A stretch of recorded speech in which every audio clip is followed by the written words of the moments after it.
ल हेर्नुहोस् यहाँ मान्छे सबै सहरमुखी भएपछि यस्ता यी पहाडको घर यी टोयलेट बाथरुम यस्तो भइरहेका छन्। सब सहरमुखी भए मान्छे सब सुख भन्न लाए। ल हेर्नुहोस् यति राम्रा मकै यहाँ भइरहेका छन्।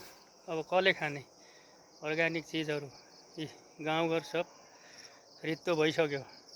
यसको कारण कोही विदेश जाने, जब एउटा बुढो विदेश गयो भने बच्चा बच्ची पढ्नको निम्ति सहरमुखी भइदिए।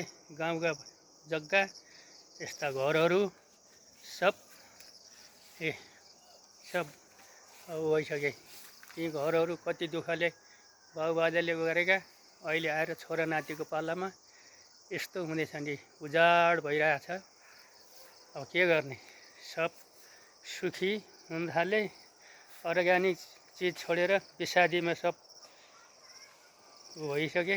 यसको कारणले गर्दाखेरि पुरा यी उजाड छ।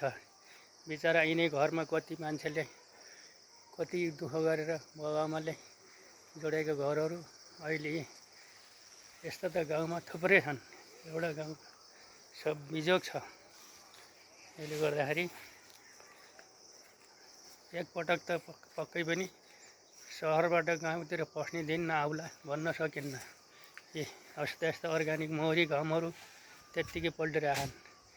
यहाँ यस्तो छ यस्ता यी फलफुलहरू कटर यति रडरमा फरेछन्, कसले खाने? आजकल त फलफुल पनि गाउँमा खान छोडे।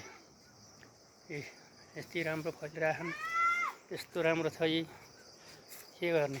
यही घरमा हुर्केर जन्मेर आएकाहरू पनि सब सहरमुखी भइदिए। यस्ता छन् यी। पहिला यहाँ कतरा कतरा खसी बोका हुन्थे, अहिले यी त्यो पनि अहिले उजाड लाग्ने भएका छन्।